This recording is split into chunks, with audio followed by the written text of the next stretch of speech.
Night story. This story was one of many my grandmother told me. It was a family tradition every December when I went to spend my vacations in the town where she had her ranch, Mendings, a town between Chimichagua and Arjona. Out there, it's a land of oranges, large yards with wooden fences, coffee made over a wood-burning stove, and breakfasts of boiled yuca with wild game. That's how I remember it many years ago now. The highlight for all us cousins was to go to my grandmother's before bed so she could tell us a story. Most were anecdotes about acquaintances, uncles, her parents, her grandparents, ghosts, witches, goblins, apparitions, and such things. One that impacted me the most was the one about my late Uncle Milo, who they say was taken by a spirit.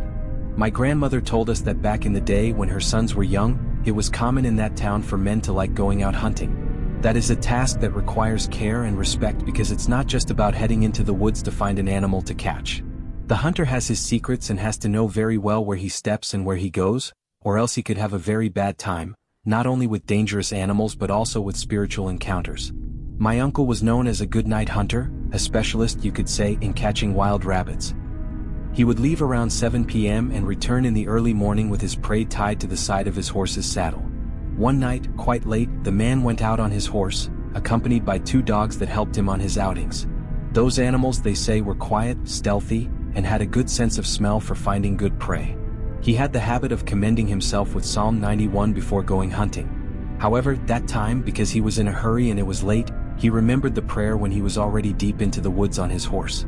So, he did it while he was moving. The man always carried a homemade shotgun on his shoulder and a satchel slung across his chest that a Guajiro, indigenous person from the region, from Valledupar had given him, supposedly to ward off evil spirits. In it, he carried a little bottle of Contra, a repellent, that he rubbed on his face and arms for mosquitoes, a yucca bun, a piece of panela, unrefined cane sugar, and one of those old silver-plated flashlights they sold back then that lasted longer than you did. That night there was a new moon. Back then the town didn't even have electricity. The only thing you could see in the distance were a few kerosene lamps with their sad flames being threatened by the breeze. The whole road was unpaved, half-leveled by hand by workers and filled with rubble and small stones. Furthermore, it crossed several pastures, farms, and areas where the trees and brush were so thick that the flashlight's light was lost in the darkness, unable to see much further ahead. That night felt strange. He had been on the road for over an hour and felt like he hadn't made any progress, so much so that the path seemed unfamiliar. His goal was to reach a clearing where he had left several traps and from there position himself in the woods to sick his dogs on the burrows that were exposed when the rabbits came out to look for water and food. My uncle, my grandmother says, was a tall man of large build, arms like stone, of strong temperament but at the same time quite calm. People always saw him walking slowly on his horse, his gaze fixed ahead, and almost always without saying a single word.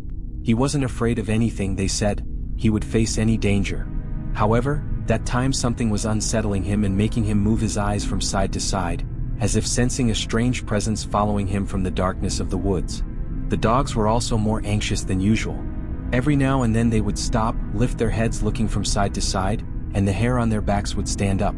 This wasn't a good omen. He thought about turning back, but given the time already spent, the best thing was to press on. Further ahead he had to pass by a small settlement. Maybe the night would improve a bit there. But he never passed by the settlement. My grandmother says that instead, he stumbled upon a cleared lot where there were 6 tombstones side by side. He had never heard of a cemetery in that area, and he didn't want to find out what it was either, so he continued at a full gallop until he finally found a known path. Around there was one of the traps and several meters to the right was the road. He stopped for a while and stood there carefully observing the path he had come from, but it seemed the same as all the times he had traveled it. However, he had taken much longer and hadn't passed through the same places as before. He checked the trap and found nothing, so they moved on to the next one, which was towards the woods on the other side of the road, more precisely after a farm where a man who they said worked with spirits, anonymous, had his crops. What my uncle did, as he always did when he arrived at that place, was to rub Contra on his body and tie a rosary to his left ankle. From there, he continued straight, skirting a pasture until he reached a lagoon they call El Cristal, right before a forest of curuma palms, corozo palms, and matas de valle, a type of plant, that surrounded a natural stream that connected with the lagoon during the rainy season. As he advanced further, the thickness and darkness of the woods returned. It was about 11 p.m. at that point when suddenly the dogs began to whimper as if they were scared. My uncle thought it might be a snake or some large animal, a wild boar, Sano. Perhaps, but the dogs were just there, static, whimpering and letting out a great amount of air through their snouts while looking into the darkness in front of them. There was something there among the corozo palms and the bushes. There was something watching them. It was the same sensation that had surprised him on the road, but this time it was in front of him. Suddenly, a strange smell stung his nose. It was like burning meat. He felt as if a large amount of smoke invaded his sense of smell, but when he shone his light, he saw nothing. Everything was still and silent. He advanced a little and made a sound with his mouth that he always made to get the dogs alert and ready to attack on his signal. Normally they would stay still and silent, waiting for him to tell them when to attack. But this time the dogs began barking, scared, and a few seconds later, the desperate squeal of a pig was heard. It jumped in front of them as if fleeing from something else. It was an immense animal and had several wounds on its back. It was going so fast and scared that it dragged its hooves on the ground.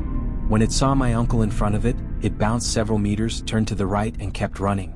Further back, 2 black dogs emerged, appearing from within the woods, chasing it. They were so fast that they almost caught up to it in a second. They threw it to the ground and with one bite subdued it without any more effort. My uncle was stunned by the scene. They must belong to another hunter, he thought. But those animals didn't seem normal. They gave off a strong smell of carrion and smoke.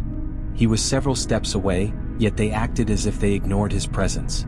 My uncle wanted to fire a shot into the air with his shotgun, thinking that maybe it was a bad hour, an inauspicious time, and that's a way to scare such things away. But the dogs, as soon as they felt the cocking of the weapon, grabbed the pig by the ears and dragged it to the clearing on the path. My uncle got off his horse and followed them at a slow pace, crouching through the bushes to see where they would end up or to whom they were taking the prey.